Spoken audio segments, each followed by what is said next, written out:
Hey guys. Oh, hey guys. I'll just admit right off the bat, I'm a liberal. Here out of Thanks for being morbid here. Welcome. curiosity Thank you. than anything. I was like, Very cool for you to sit through oh that. my god, yeah. So I was gonna ask about immigration, but since you guys just brought up Israel, I thought I'd ask about that instead. So I just kind of wanted to defend the sort of liberal position about, the sort of charge that Democrats have become anti-Semitic, which is something that I think just is way overblown. The idea, like as myself, who's someone who's actually to the left of a lot of Democrats on Palestinian issues, is the fact that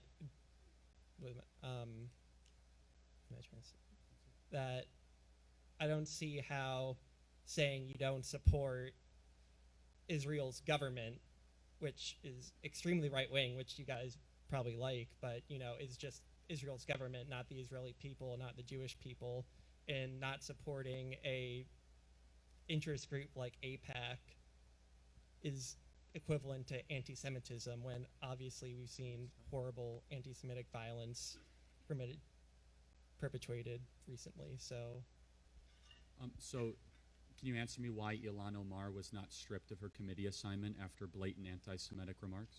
Because she said nothing wrong. I'm going to give you a position because I want you to really think carefully, because this video will be seen by millions of people and could result in the hampering of job opportunities. Do you actually think that Ilhan Omar said nothing wrong? I do. Saying that it's all about the Benjamins, baby, when referencing Jewish money being given to candidates through not Jewish Jewish donors? money, AIPAC money, which is an interest group that is a Jewish group. So she said it's all about the Benjamins, baby. Well, that's what she said, which is a slur that is commonly used. Don't roll your eyes, man. You're borderline anti-Semitic yourself, what you're saying here. You just rolled your eyes when I said that a Jewish slur exists out there when people say that wrongly, that Jews are just money-grubbing people. You rolled your eyes. So, yes, Ilhan Omar's an anti-Semite, and yes, she should be stripped of her committee assignments, right?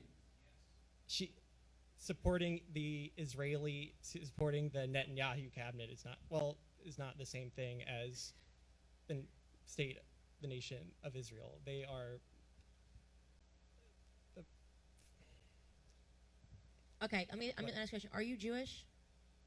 No, I'm not. I'm not. I didn't mean to attack. I'm literally just asking if you were Jewish, because I'm interested in. I'd like to know people's background and maybe why something didn't offend you that clearly a lot of Jewish people were up in arms about when she made that statement.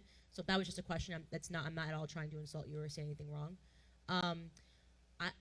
I think this is maybe why this conversation is the reason there really is going to be a Jexodus, and why Jewish people are going to end up leaving the left, because the fact that people can't understand why it's offensive at all to people that not a single Democrat showed up to AIPAC, because you Chuck say Schumer did. Running for president. Not a single presidential candidate showed up to AIPAC. I mean, it's the equivalent of it's such an insult to the Jewish people that it seems weird to me that you don't see that there's anything wrong with it. Can I ask you a question? Well, I'm sorry that this is a waste of my time and a waste of your time. No, you're going to be really famous after this, so it's fine. So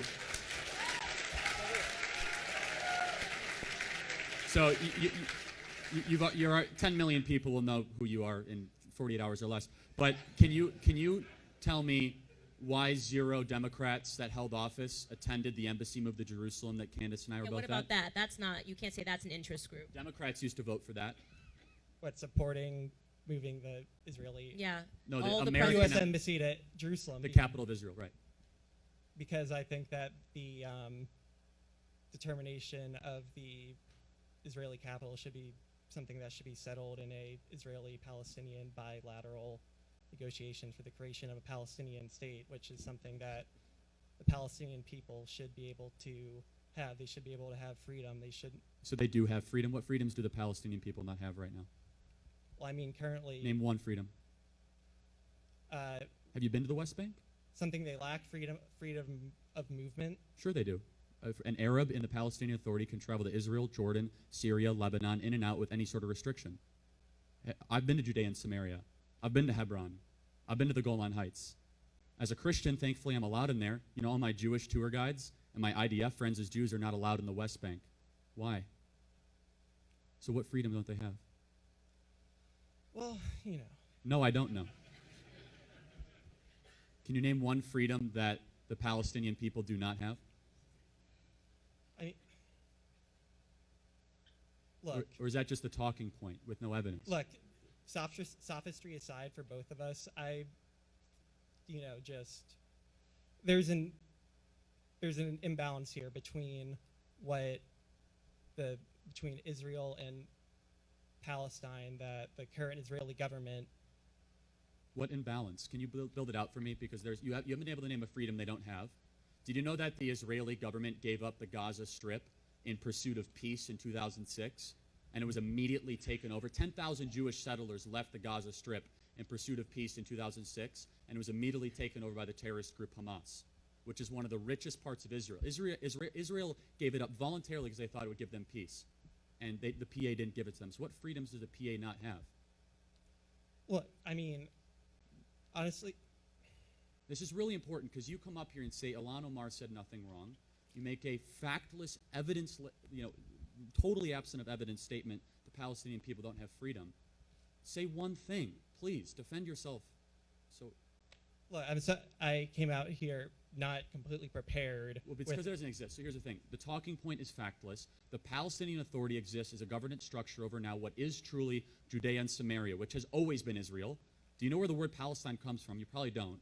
Arabia Palestiniana, no, which was the Roman it was Philistine. province. It was Philistine, which is which is a Roman term, which only goes back about 1,400 years. Israel has always been the home of the Jews, dating back for 3,500 plus years. Israel is mentioned over 635 times in the Torah. Jerusalem has zero religious significance in the Quran at all to the Arab Muslim people, yet it's mentioned 637 times. Yet under Israeli control, the Arabs and the Muslims still get total and complete access to their holy sites. Yet where the Arabs control areas, the Jews are not allowed to visit there whatsoever. Why is it the Palestinian Authority pays the families of terrorists that kills Jews? They have a pay-for-slay policy. Thank God that President Trump just finally defunded it. I encourage you one thing. Don't believe the facts and the narrative that are just coming from the media, because you're just wrong here, and you obviously can't defend your position. Go and visit the West Bank yourself. You'll see the facts up and close, because you're incorrect.